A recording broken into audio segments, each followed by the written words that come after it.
Valeria Messalina. The name alone conjures images of scandal, ambition, and a woman who supposedly pushed every boundary Rome held sacred. But before she became the empress whose story would be whispered in horror and fascination, she was just a young noble woman watching the powerful men of Rome move pieces on the great political board. Born into the highest echelons of society, Messalina grew up surrounded by the polished rituals of elite Roman life. But she wasn't just observing, she was learning. She saw that power didn't just come from titles or armies. It moved through whispered alliances, strategic favors, and the clever art of making your enemies underestimate you. This understanding became her greatest weapon. Even as a young woman, she realized that beauty was a form of currency, but intelligence was what multiplied its value.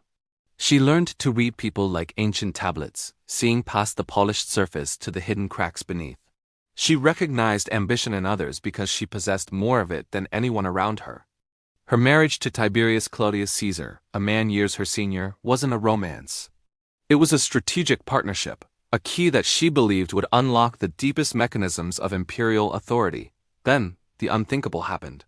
The Emperor Caligula was assassinated, and through a bizarre turn of events, the guards found Claudius hiding behind a curtain and declared him the new emperor. While the rest of Rome reeled in shock, Messalina grasped the new reality instantly. She was now the most powerful woman in the empire. In the early days of Claudius's reign, Rome was filled with uncertainty. The Senate mocked him. The guards had little respect for him. The aristocracy wondered how long this unlikely emperor could possibly last, but Messalina had no such doubts. She saw his fragile position not as a weakness but as an opportunity, an opening for her to shape the empire according to her own will. While Claudius focused on matters of state, she began quietly building her own network of influence. She cultivated allies among freedmen, guards, merchants, and foreign envoys.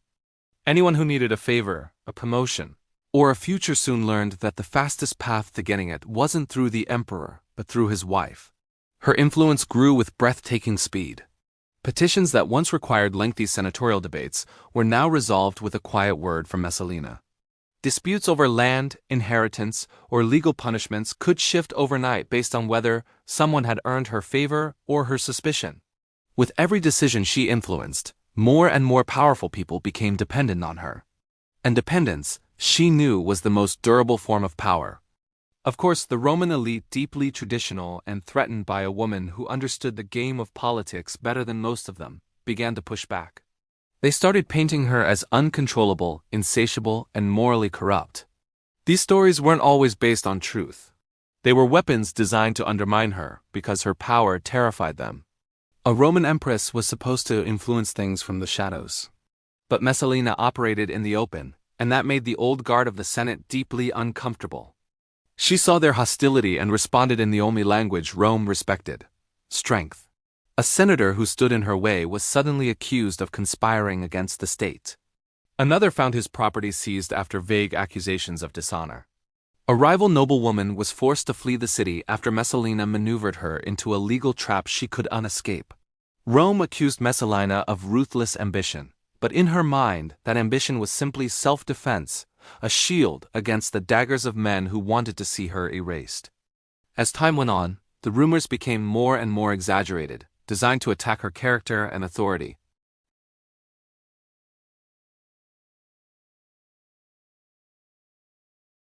Whether these tales were rooted in fact or were pure malicious invention, they spread like wildfire through an aristocracy that feared how effectively she navigated the political landscape.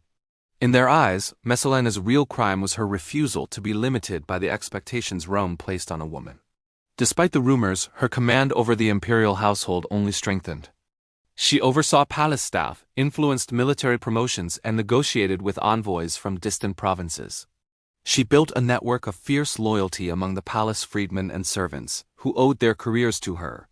These individuals became her eyes and ears across the empire, feeding her information that allowed her to anticipate threats before they ever reached Claudius. But power, once you have it, demands constant protection. Messalina knew that just holding influence wasn't enough.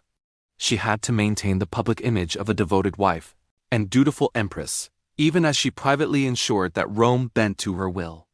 The line between her personal choices and her political strategy began to blur. She used relationships to cement alliances, rewarding her supporters with wealth and status, securing her dominance in a notoriously unstable political climate.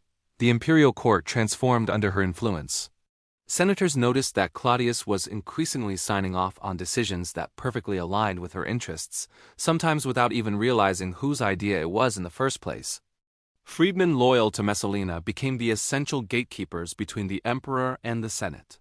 Even military commanders learned that their careers could be made or broken by a single whispered recommendation from the empress. A word from her could elevate a nobody to prominence or plunge a respected noble into disgrace. This level of influence sparked deep resentment, especially from those who believed power belonged exclusively to men. They began describing her actions with words meant to shame and undermine her, accusing her of every vice imaginable. But behind these scandalous narratives was a simple truth. Messalina terrified them because she operated with a level of independence and political cunning they had never seen in a woman. Her marriage to Claudius, while politically brilliant, was not emotionally close. Claudius was often preoccupied with the grand tasks of governance and had a trusting nature that made him vulnerable to manipulation. Messalina made sure she was the person he trusted most. She shielded him from genuine threats, but she also controlled who had access to him and whose voice he heard. As long as Claudius relied on her counsel, she believed her position was secure. But the more she tightened her grip, the more her enemies conspired against her. A small but powerful group of senators and palace officials began to gather evidence, some of it real, some of it fabricated, waiting for the right moment to strike. They watched her every move, documented her alliances, and waited for a single misstep they could exploit. For a time, Messalina stayed ahead of them, always one move ahead, responding to threats with calculated precision. The palace became a battlefield of shifting alliances, and she commanded it like a master strategist. But even the most skilled player can misjudge the board. Messalina's boldness grew, and she began forming alliances through personal connections that went far beyond traditional politics. These relationships, intended to strengthen her network, became the perfect ammunition for her enemies. They twisted her political maneuvering into scandalous stories that painted her as dangerously out of control. The turning point came with her alliance with Gaius Silius, a handsome and charismatic senator whose popularity made him both a powerful ally and a dangerous one. Messalina, likely recognizing that Claudius's rule was unstable, sought to secure a future for herself, one where she would be vulnerable the moment her husband was no longer in power. Her connection to Silius sparked the greatest wave of rumors yet, spreading through Rome until it seemed the entire city was holding its breath, waiting for her downfall. Her enemies saw their chance. They approached key members of the Praetorian Guard, framing her alliance with Silius as a treasonous plot to seize the throne. Claudius, who was often oblivious to court intrigue, was suddenly confronted with a storm of allegations he could no longer ignore. The very freedmen who had once supported Messalina began to distance themselves, sensing her fall was inevitable. The senators who had long feared her now stepped forward, demanding action. The Praetorian Guard, the protectors of the emperor, were convinced she had become a threat to Rome itself. In a single day, her empire of alliances collapsed. When word reached her that Claudius had turned against her, Messalina rushed to find him, desperate to explain, to remind him of her loyalty, of their history, of their children. But every path was blocked. Guards who once bowed now looked straight through her. Allies she had made powerful now avoided her gaze. The palace that had once bent to her will now moved with a purpose she could no longer control. In a garden outside the city, she waited for a message, hoping Claudius would grant her an audience. But the message that arrived was not from the emperor. It was from his guard. The accusations of treason, whether true, exaggerated, or entirely fabricated, had convinced Claudius that she was too great a threat to remain alive. Her influence, once her greatest strength, had become the justification for her own destruction. Realizing the end had come, Messalina did not beg or flee. The empress who had commanded Rome with fearless determination accepted her fate. Her death sent shockwaves through the empire. Some celebrated, but others whispered that Rome had lost its most cunning political mind. Historians, writing for her enemies, recorded her life as a tale of scandal and corruption, turning a complex political operator into a one-dimensional villain. But behind the embellished tales is the real Messalina, a woman who understood the brutal logic of Roman power better than most men of her era. She wasn't destroyed because she was immoral. She was destroyed because she was powerful. Her ambition challenged the limits placed on women, and for that Rome made an example of her. Yet her legacy, stained by centuries of slander, endures as a testament to the perilous balance between power and survival in the ancient world. Valeria Messalina didn't just live in Rome, she shaped it. And no empress before or after her ever shook the foundations of the Roman order with such unforgettable force.